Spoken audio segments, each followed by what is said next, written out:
Hey, this is Jeremy, aka the in-game boss. And this is Jerron, aka the Evil of Aku. And I want to tell you about a show as part of the In-Game Boss program network called the In-Game Boss Podcast. It's a podcast about fun topics and questions that challenge the listeners and each other.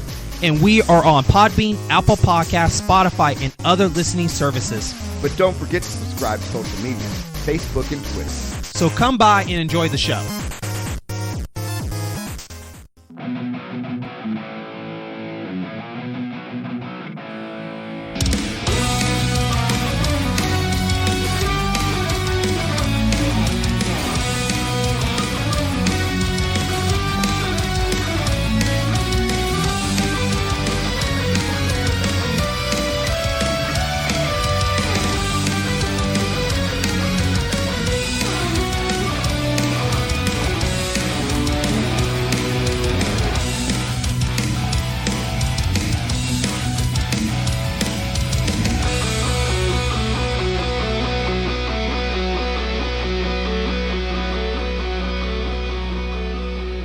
What's up, Tutorinos? And welcome back to the Game Addicts Podcast, a show where we talk about the modern and retro video games that we play and collect.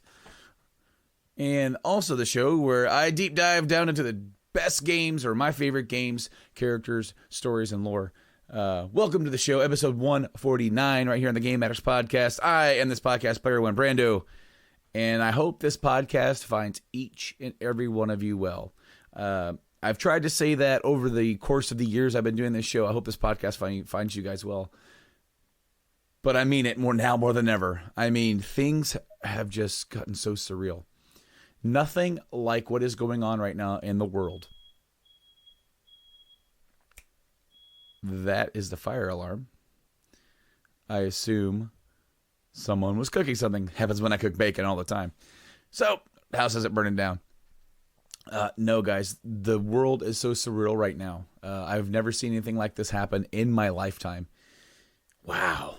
I hope you know all you guys are safe and healthy. And if you guys went out like I did, and this weekend was supposed to be our grocery trip, our regular grocery meal thing, and everything is being picked apart, man. I'm talking like essentials. I mean, stuff for kids, formula, diapers.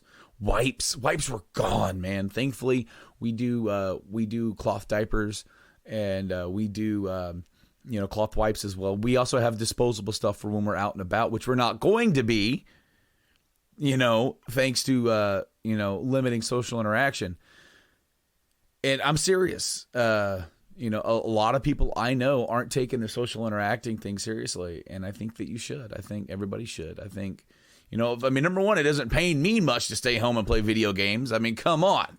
Look at all that, look over here and all that stuff over there that you can't see. My two TVs, all my systems. I've got a whole game room back here that I can easily, come back and be a recluse. So, staying at home isn't going to hurt me much. I can play some games. I can spend time with my family.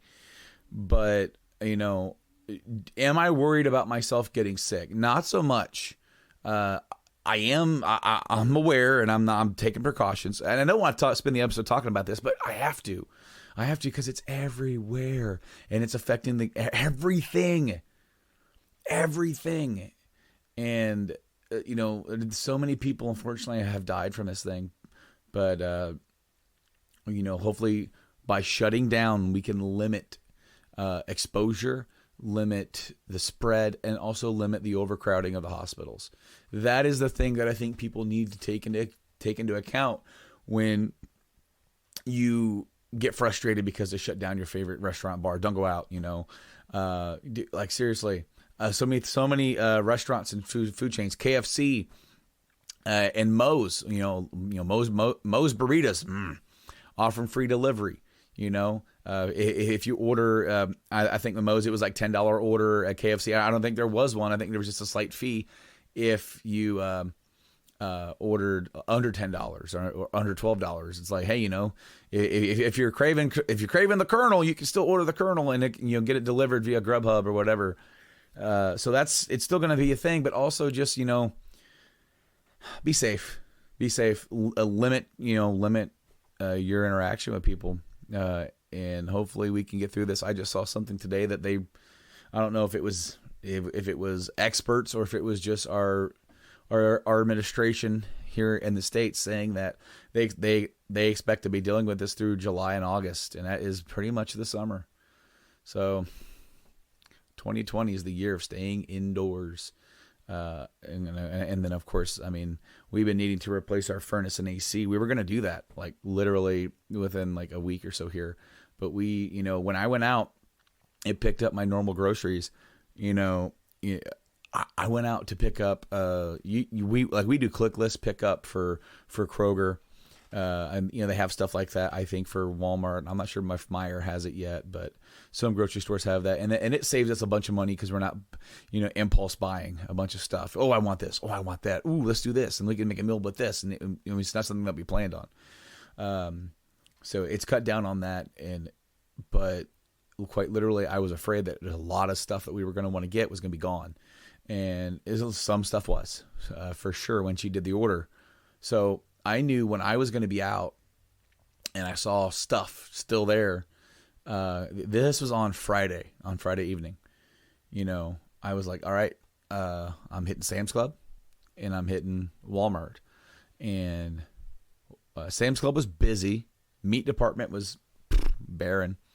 You know, I bought a pork tenderloin, a nice big long pork tenderloin, cut it into half. We're going to do pork tacos. And then the other ones I chopped, I sliced it into chops, so we got pork chops, and then there was enough there for she does like this pork rosemary garlic roast with it in the oven. It's awesome. But so Sam's was busy, Walmart was a madhouse, ramen was gone, paper goods were gone. I found a lot of ground beef there, for that time. Chicken was gone. So like I went ahead and I stocked up on stuff I knew we were going to eat. I stocked up on chicken nuggets, right? The kid loves chicken nuggets. I stocked up on s'mores Pop-Tarts. Like that's his favorite. He loves s'mores Pop-Tarts. So I stocked up on those when I saw him. You know, milk and eggs. They had milk and eggs. I'm like, I'm getting one of each. Even though we already had some milk, we already had some eggs. Hey, you know what? Why not, right? Pick up some. Now here's the thing. Will there be more stuff coming? Yes, there will be. Calm down. We are not on complete lockdown yet. Keyword yet. It seems this stuff changes. This time last week, literally last week, I was thinking about going back to work. I was on vacation, and I was like, man, this is getting a little crazy. And then literally by the end of the week, we were like panic mode. When I was at Sam's, there was this guy loading up a chest freezer right next to my car while I was loading my stuff up, and it was crazy out, madhouse. People go nuts. It literally felt like what you would expect the beginning of The Walking Dead would be like. While Rick is in a coma, hanging out. And I'm not talking like the inner city, L.A. with Fear the Walking Dead. But like if they had like a more heads up, hey, this thing's happening. Go out and stock up on some stuff. And dude looked at me and he's like, hey, man, are you ready for the zombie apocalypse? And I said, man, I'm going to be like Rick Grimes up in this mother. And he goes, I'm trying not to be scared, but they're just pumping this out, all over the news and stuff. And it's like, I got to be ready, because what happens if we can't leave the house? I know in Italy, they complete lockdown, but that's why we're doing this, guys. For people who are getting angry, and trust me, I understand completely what it's like to be without a job. Right now, a lot of these places are not going to be able to pay their employees. Small businesses are going to get hurt. And this is up to the government to try and help fix that. I mean, we've got to alleviate. But that's no reason to put yourself in harm's way. No, I mean, you may not get sick. Your kids may not get sick, but they might. But I have a 90-year-old grandmother, and this coming weekend was supposed to be like her birthday thing, and I'm not going. I want to see her, but I mean, I'm not even sure we can even get her out of the nursing home, because they number one, last time I talked to my mom, which was Friday, when I was on my way home from the madhouse, or maybe it was Thursday. I can't remember. But I told her, I said, man, I don't know. I'm thinking about not coming. I'm thinking about maybe we should stay put. It's not where I'm at. The cases are not crazy, but by then, who knows? Hopefully we can contain it, and by doing what I'm doing, I'm not. What if I have it, and I don't even know it? What if I just have like a mild cough and some sniffles, and that's all I get from it, because my immune system kicks ass. It probably doesn't, but I mean, what happens? Or if what if I were to get worse afterwards and I didn't know, and now I've given it to my 90-year-old grandmother who could be, killed from it, and that's just no. Not for me, man. We're going to stay home. We didn't go to a wedding this weekend. Just there's no need. I mean, I hate missing out and not seeing people, not seeing family. But, I didn't really feel like taking my kids out of state, especially with everything kind of going on. It's like, hey, let's just chill out. I've got a 5-month-old, man. What if he gets it? What if it's bad with him? And then we got to worry about him. It's a crazy time in the world, and I hope all you guys stay healthy.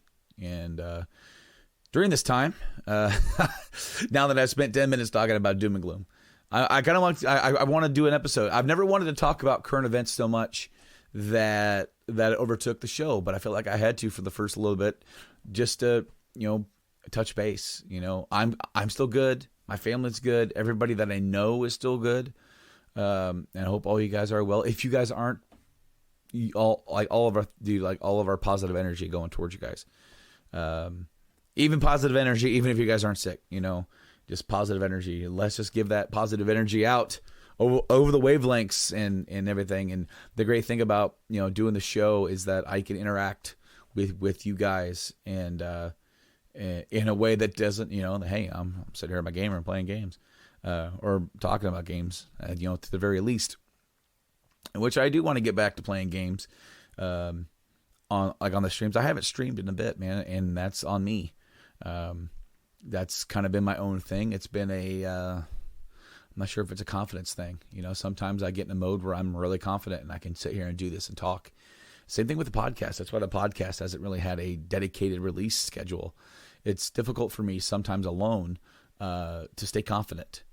And that I could sit back here and talk and, connect with you guys.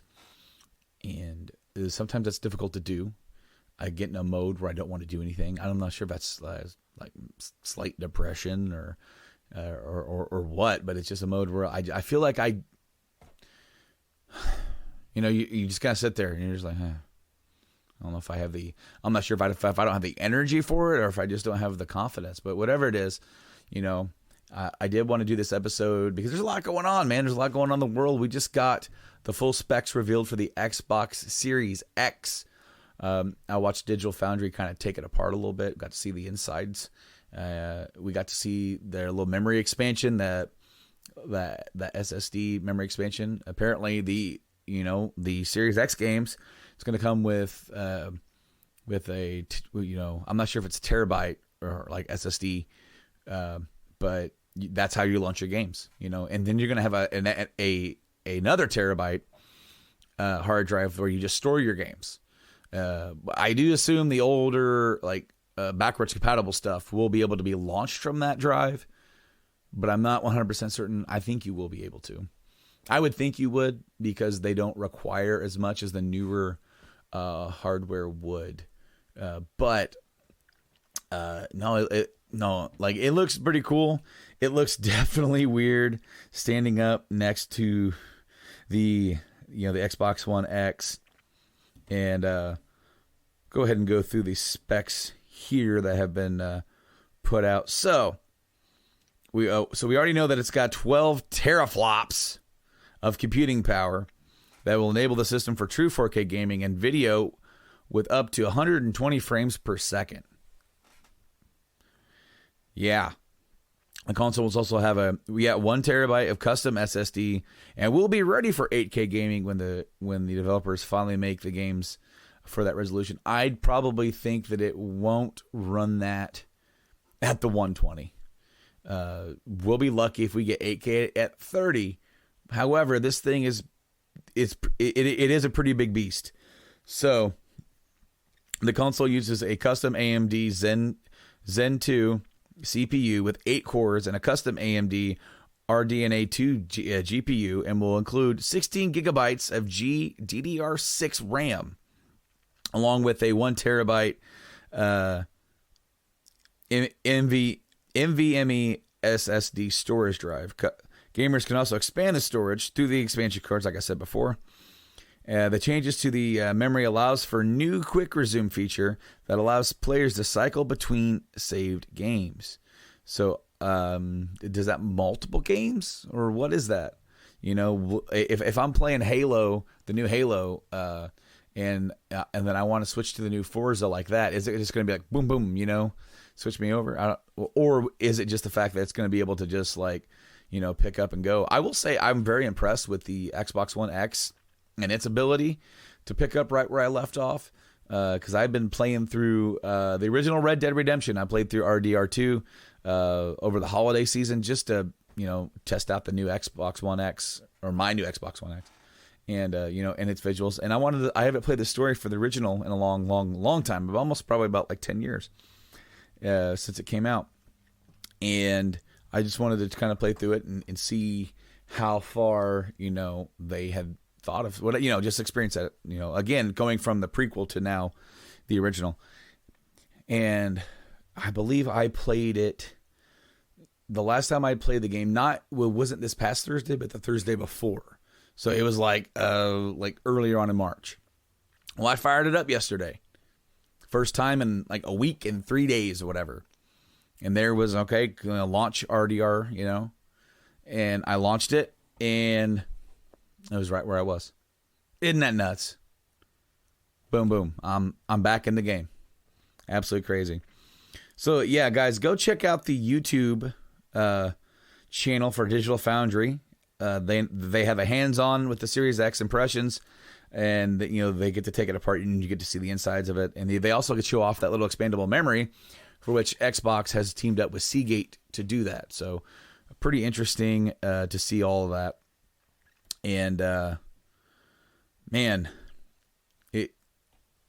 the news that has been coming out, like from the gaming world, like E3 is canceled. I was gonna make an episode late last week about E3 is canceled, you know, like, and then literally the next day or 2 days later, everything else is canceled. NBA canceled, Major League Baseball canceled, new XFL, NHL, every single sport, the concerts, everything canceled.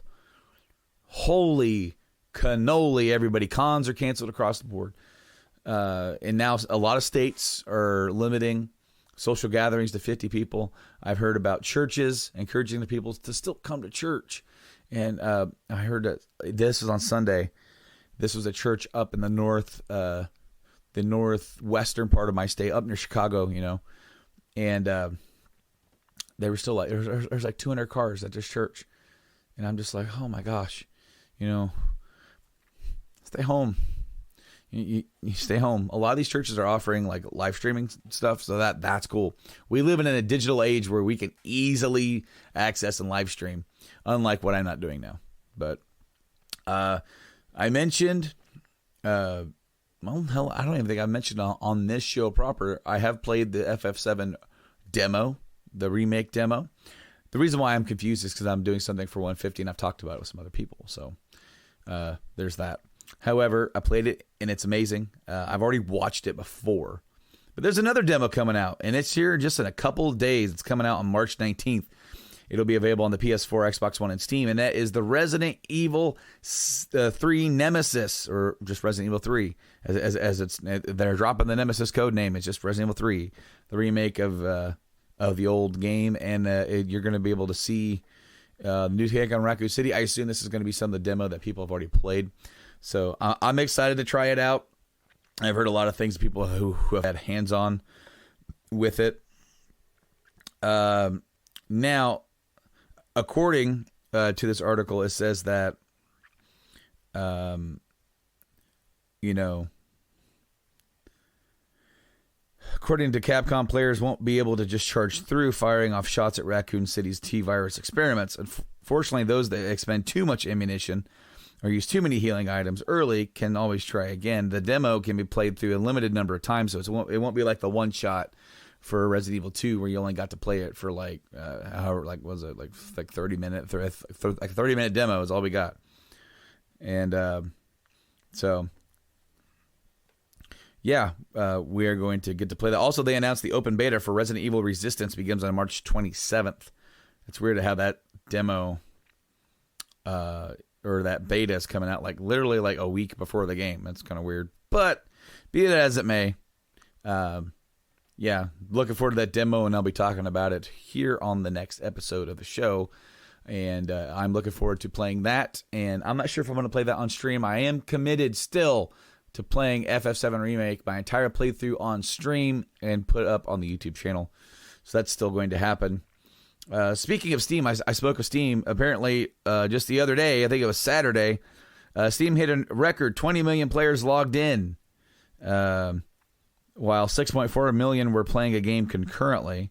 That's still a crazy amount of people playing games. Of course, Xbox Live went down on Sunday, and that's like, we can't have that. You know, I actually tweeted out this was awesome because I tweeted this out yesterday when I saw Xbox Live was down, and I said, hey, and I tagged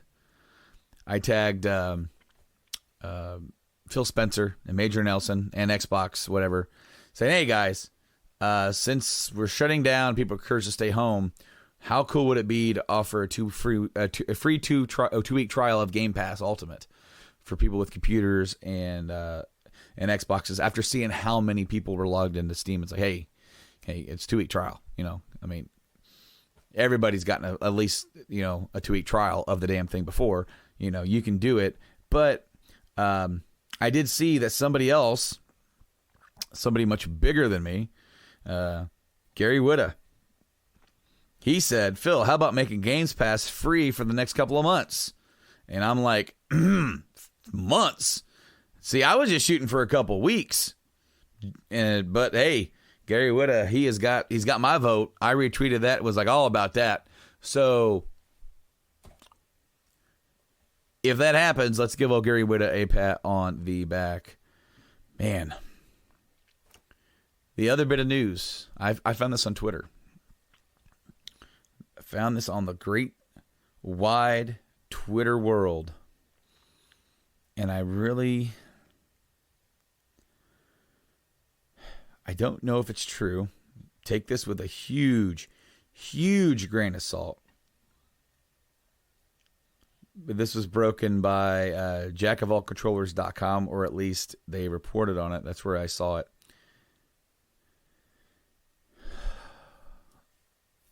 Apparently, Sony is in talks to purchase IP from Konami. And that IP is Castlevania, Silent Hills, and Metal Gear. Very interesting development. I had heard, I believe it was on Saturday, that Sony was working on, hey, that PT demo that we released got a lot of headway, got a lot of people talking about that, and it'd be a pretty cool VR experience too. Especially with, after that we ended up getting like RE7, right? Resident Evil 7. And it had a VR experience. So I heard about that they're reaching out to Konami to try and make that happen, and that maybe they were also trying to mend the fences with Kojima, and they wanted Kojima to kind of head the new project for Silent Hills. I'm like, well, that's cool, Sony playing Peacemaker, okay, cool. But because we talked about it here on the show when Kojima and Konami split. Heck, I'm not even sure this show was really, was this show around when it happened? I don't think it was. I think it was like a year before the show. I think I was talking about on like the other podcast I was doing, Journey to Comics. I knew I talked about it on some podcasts. I've done a lot of podcasts, guys. Sorry. At least almost like 400 podcasts by this point. However, now this news, Sony's looking to buy the IP. That's a lot of money. Now Sony just threw a bunch of money, a couple $100 million, and bought the entire development team of Insomniac games. Of course, Insomniac, Ratchet and Clank, and they did Sunset Overdrive. They did the new Spider-Man game for PlayStation. So now they own Insomniac. Insomniac's part of the team. There's also rumors that, Sony could be looking to purchase Kojima Productions. And with Kojima Productions, they could saddle in with that, the IP from Konami, and essentially own everything every big thing that Konami has done. Interesting. But this is rumor. It's all conjecture. We don't want to jump off the handle and think that this is going to happen. I'm excited for it to happen, though. So apparently, Castlevania will receive a full-on reboot at Japan Studio in the style of Bloodborne, which everybody kind of says was a Castlevania type game anyway, and Lords of Shadow. Maybe like a combination between the two, a little bit more of an action style or arcade style than the true Bloodborne or a Souls type. Just to tell you how much Sony cares, unlike Konami, the Castlevania Requiem, Symphony of the Night, and Rondo of Blood PS2 ports were done by Sony Interactive Entertainment's own studios. I did not know that. I'm reading that part for the first time. Holy crap. I mean, I've heard that Konami wants to be out of the game, and they just want to do their pachinko machines and make money. They don't care. That tells me how much they don't care. Wow. That should tell you that they are passionate enough to try and get the IP. So this was a 4chan post. This all originated in a 4chan post. An apparent employee from Konami back in January on 4chan says that Sony wants to buy Silent Hill, Castlevania, Metal Gear from Konami and have Kojima involved with both Metal Gear and Silent Hill, just like, he was going to be involved with Silent Hill. So this person says, now why are we reporting on a 4chan post? And since information is lining up with information heard from both Rely on Horror and later verified on our end from our own sources, this news dump seems to be actually valid. With the anticipation on the word in this post PS5 reveal world, we anticipate hearing word from this in a post PS5 reveal. So after they reveal PS5, they would reveal, hey, we got this IP. It's going to be exclusive to PS5, blah, blah, blah, blah. Now,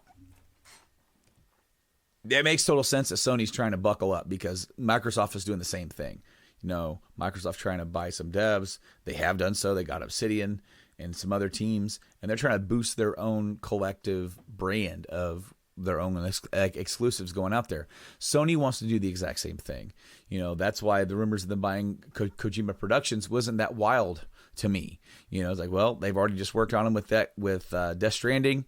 It went well for them, and I can, Kojima bought his own, or made his own studio. He could be just a Sony operated studio, and Sony would pretty much gave him free reign to do whatever he wanted with Death Stranding, and it did well enough. So there you go. But by acquiring these IP, these classic IP, Metal Gear, Konami, Castlevania, Silent Hill, especially Castlevania going all the way back to the original NES. Having that in your back pocket saying Sony has this property. Now, we own this. This is Sony. That's a big deal. That's a huge deal. And then, by acquiring these things, whether or not you have Kojima head up a new Metal Gear project, or since he's in the pocket, you can have him just be involved and have another younger, new studio get behind a new Metal Gear game. And you can have Kojima involved with more of the story.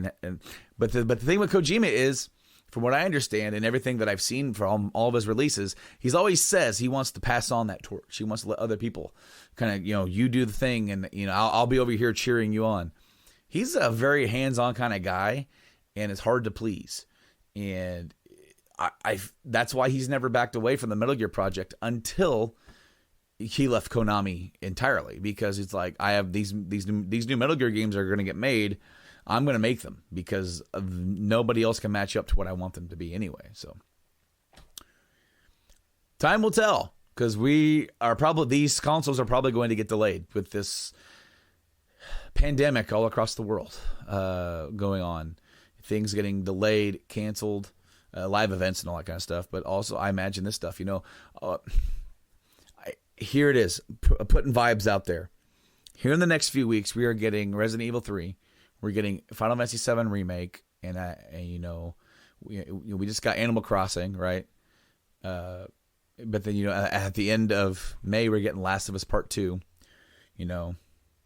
I hope these games aren't pushed back because of this stuff. I'm not saying that, games getting delayed isn't a bad thing, but, if I'm going to be stuck at home, man, I want to be playing these new games, man. You know what I mean? But, I've heard about this whole, Naughty Dog crunch, and it came out. It reminds me a lot of when Red Dead came out. We did an episode about the crunch and on the industry, and with Red Dead, with 100-hour work weeks. Excuse me, sorry. I tell you what, that's a lot, sure, no question. And I also don't think it's right. The one reason why I decided not to spend a lot of time talking about it is because it's kind of like that they need to stop, and that's my opinion. Is you can't be forcing people. These release dates need to get met, and this stuff's hard. Game development is so hard to do that when it comes down to it, there is crunch, and there's crunch across the board. We need to have a better game development cycle that is less stressful on the people. That's it. That's all I got. Not if Naughty Dog, Rockstar, anybody else is doing this, just stop. We need to stop. We need to trust me. And I know I speak for myself, and I could probably speak for a lot of other gamers out there. If this lack of crunch means we have to wait another 6 months to get a game, I can wait. As long as these people can work healthy and have time with their families, I'm cool with that. I'm fine. My world's not ending. I've got games. I got games to play. But it's also a very competitive market, trying to put out a product that's going to sell well. We're not in that world. We say it needs to end and we need to have a better system. They might not even disagree with us. Yes, it does need to end. But there also might not be a lot that they can do about it because of this vicious cycle that they are already currently in with the way the way that the industry cycles. Because we say, oh, well, that's not going to stop any, it being delayed 6 months, we'll still buy it. Yes, we will. But what about the casual people? What if that, it needs to release at a time that's not, there's a whole science behind that stuff, It's got to release at a certain time in a window in order for it to do well. And if just look at, there was a really good game, Titanfall 2. Titanfall 2 came out at a time where I think you had Call of Duty, you had Battlefield, you had, there's another one around the time, Destiny or something. All these shooters around the same time, or maybe it was I think it was Destiny.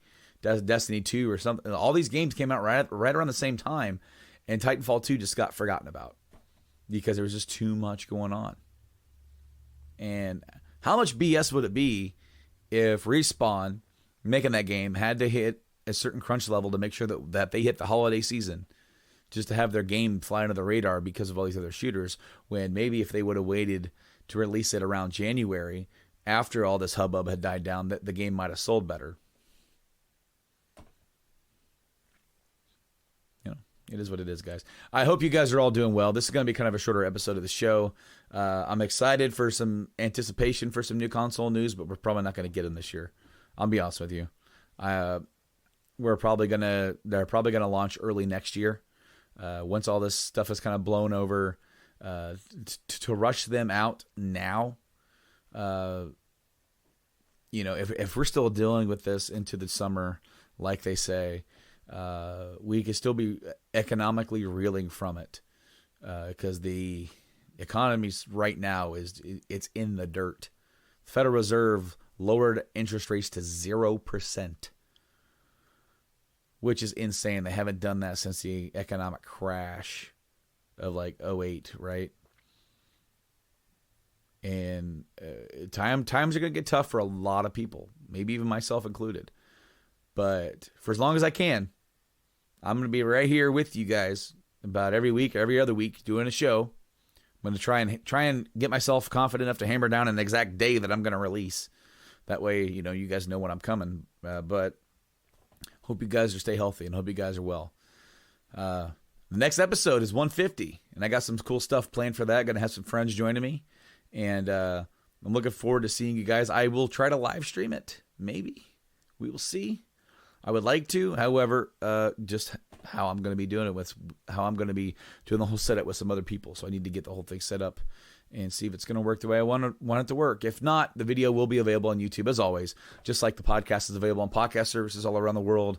We're Apple, Spotify, Podbean, iHeartRadio, Stitcher, iTunes, Google, all those stuff, all those places. Search us on your favorite podcast service.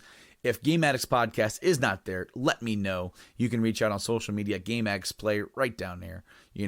Facebook, Twitter, Instagram, at Game Addicts Play. You can also hit us up on the email if you want to, at GameAddictsPodcast@gmail.com. But the YouTube channel is your one-stop shop. You get the video podcast, you get some gameplay stuff from me, and all that kind of stuff. Some extra stuff every once in a while, if in fact that stuff gets done. I remember me and Mike did an episode of Game Addicts Eat, which that was the only episode that we ever did because we didn't get around to doing it anymore, where we tried the Impossible Burger. And we just tried it. The Impossible Burger was, I think it was at TGI Fridays. They had like an Impossible, the Beyond Burger. It was Beyond, not Impossible. Same idea though, right? The meatless burger, and it was freaking awesome. And I haven't been back since to TGI Fridays, and I probably won't be back for a while with everything going on. Guys, stay healthy out there. Once again, I know I'm beating it in like a drum, but please, guys, be well. Hope you guys stay safe. I'm Brando, and I'll see you next time, guys. Game on.